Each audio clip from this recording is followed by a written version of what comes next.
এই চিন্তায় রান্না করতে গিয়ে আপনি চিন্তা করছেন খাবারটা খেয়ে অতিথিরা প্রশংসা করবে তো, লবণ বেশি করে যাবে না তো, ঠিকঠাক মতো রান্না করতে পারবো তো। এই চিন্তা করতে করতে আপনি রান্নাটা খারাপ করে ফেললেন। দেখা গেল অতিরিক্ত চিন্তার কারণে খাবারটা পুড়ে গেছে, সুস্বাদু হয়নি। অন্যদিকে আপনার জায়গায় আরেকজন ব্যক্তি, সে একইভাবে পরিবারের জন্য যেভাবে প্রত্যেকদিন রান্না করে, ঠিক একই রকম ভাবে আজকেও রান্নাটা করেছে। তার মনে এই চিন্তা নেই যে অতিথি এসে কে কি প্রশংসা করবে নাকি নিন্দা করবে। সে তার বাড়ির অতিথির জন্য পরিবারে যেভাবে নিয়মিত রান্না করে ঠিক একই রকম ভাবেই রান্না করেছে, এবং দেখা গেছে তার রান্নাটি খুব ভালো হয়েছে এবং অতিথিরা খেয়ে তার খুব প্রশংসাও করেছে। এই বিষয়গুলো কেন হয়? আজকে শ্রীমদ্ ভগবদ গীতার একটি শ্লোক আমরা পাঠ করবো এবং ভগবান আমাদেরকে অর্জুনের মাধ্যমে কি শিক্ষা দিচ্ছে এটা আমরা শিখবো। শ্রীমদ্ ভগবদ গীতার 2য় অধ্যায় সাংখ্যযোগের শ্লোক 50 নিয়ে আজকের আলোচনা। আমি শ্লোকটি পাঠ করছি, সবাই অবশ্যই মন দিয়ে শ্রবণ করবেন।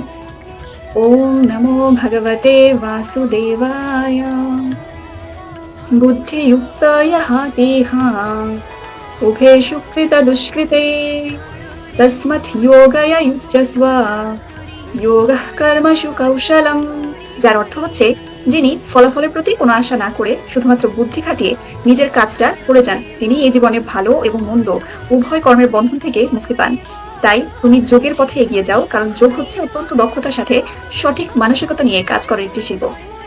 এবার সহজ কথায় ভগবান এই শ্লোকটিতে আমাদেরকে বলছেন, ফলের চিন্তা মাথা থেকে ঝেড়ে ফেলে মনকে হালকা করতে হবে। হালকা মনেই সবচেয়ে নিখুঁত এবং দারুণ কাজটা কিন্তু আমরা করতে পারি। ভগবান শ্রীকৃষ্ণের বলা যোগঃ কর্মসু কৌশলম, এটার অর্থ কিন্তু এটাই যে কাজের মাঝেই দক্ষতার সাথে যোগ সাধনা করতে হবে। বিষয়টি আপনাদেরকে বুঝিয়ে বলছি। ধরুন কোনো একটা ডাক্তার, সে অপারেশন থিয়েটারে অপারেশন করছে। অপারেশন করার সময় সে ছুরি দিয়ে একটা ব্যক্তির দেহ কাটছে, সেলাই করছে, তার কিন্তু কোনো রকম ভয় হচ্ছে না। কিংবা অপারেশন থিয়েটারে যদি ওই ব্যক্তিটা মারাও যায়, তাও তার ভিতরে কোনো রকম কোনো অনুতাপ থাকবে না, অনুশোচনা থাকবে না। কেন থাকবে না? কারণ হচ্ছে নিঃস্বার্থ ভাবে সাধ্যমতো সে নিজের দায়িত্বটাই পালন করছে, ফলাফলের প্রতি তার কোনো আসক্তি নেই। এবং সে নিজেকে, যদি কোনো কারণবশত সেই রোগীটা মারাও যায়, সে নিজেকে খুনের দায়ে দোষী বা অপরাধী বলে মনে করবে না, কারণ এটাই হচ্ছে তার ধর্ম। কিন্তু ধরুন অপারেশন থিয়েটারে ডাক্তার তার নিজের একমাত্র সন্তান তার অপারেশন করছে, এমত অবস্থায় কিন্তু সে নিজে তার সন্তানের অপারেশন করার সাহসটা পাবে না, কারণ ফলাফলের প্রতি অতিরিক্ত আসক্তির কারণে সে ভয় পাবে যে তিনি হয়তোবা নিখুঁতভাবে অপারেশনটা করতে পারবে না। যদি ভুলবশত একটুখানি এদিক থেকে ওদিক হয়ে যায়, তাহলে তার সন্তান মারা যাবে।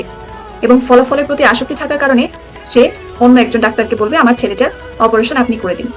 তাহলে দেখুন, দেখা যাচ্ছে কি যে ফলাফলের প্রতি আসক্তি আমাদেরকে কোনো একটা কাজে দক্ষ করে তোলে না, বরং আমাদেরকে দুর্বল করে তোলে।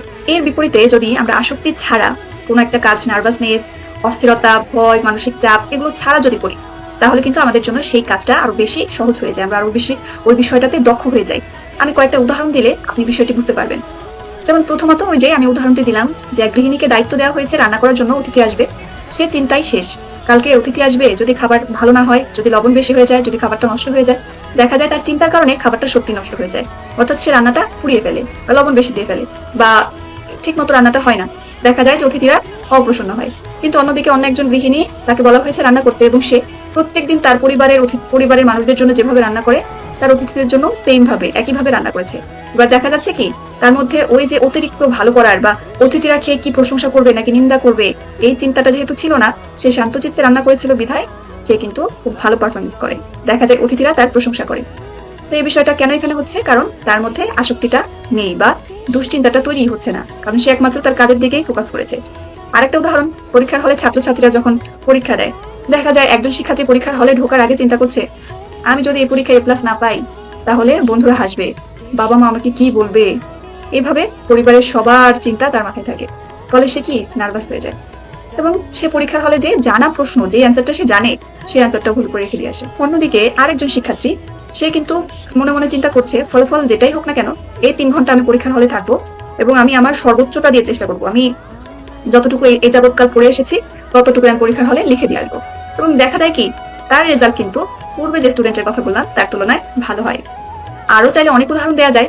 যেমন ধরুন ইন্টারভিউতে, চাকরির পরীক্ষাতে কোনো এক ব্যক্তি পরীক্ষা দেওয়ার আগেই নার্ভাস হয়ে গিয়েছে যে আমার যদি চাকরিটা না হয়, চাকরিটা তো আমাকে পেতেই হবে, এই চাকরিটা তো আমার দরকারি, এবং এই চিন্তায় চিন্তায় তার হাত পা কাঁপতে থাকে। ইন্টারভিউ হলে গিয়ে দেখা যায় নার্ভাসনেসের কারণে চাকরিটা তার হয় না। অন্যদিকে আরেকজন ব্যক্তি, সে মনে করছে ইন্টারভিউ বোর্ডে কি হবে না হবে সেটার ফলাফল তো আর আমার হাতে নেই, সবকিছু ভগবানের হাতে, শুধু আমার দায়িত্ব হচ্ছে আমার পারফরমেন্সটা ঠিক রাখা। আমার প্রশ্নগুলো বোর্ডে যেরকম ভাবে প্রশ্ন করছে সেগুলো ঠিক মতো দিতে পারাই হচ্ছে আমার দায়িত্ব।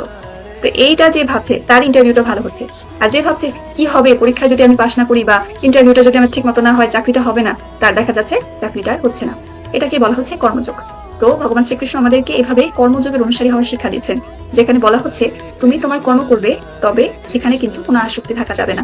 ফলের প্রতি যে অতিরিক্ত আসক্তি, ভালো হবে নাকি মন্দ হবে, এই যে দুশ্চিন্তা, এগুলো আমাদেরকে পরিত্যাগ করতে হবে। কয়েকটা বাস্তবধর্মী উদাহরণ আমি আপনাদেরকে প্রদান করেছি, আশা করছি আপনারা আপনাদের নিজেদের জীবনের সাথে এটি রিলেট করতে পারবেন, মেলাতে পারবেন। আজকে ভিডিওটি আশা করছি কিছুটা হলেও কাজে লেগেছে। যদি ভালো লেগে থাকে অবশ্যই একবার রাধে রাধে লিখে যাবেন কমেন্টে। সবাই খুব ভালো থাকবেন। পরবর্তী ভিডিও দেখার জন্য সবাইকে আমন্ত্রণ জানাচ্ছি। হরে কৃষ্ণ, রাধে রাধে।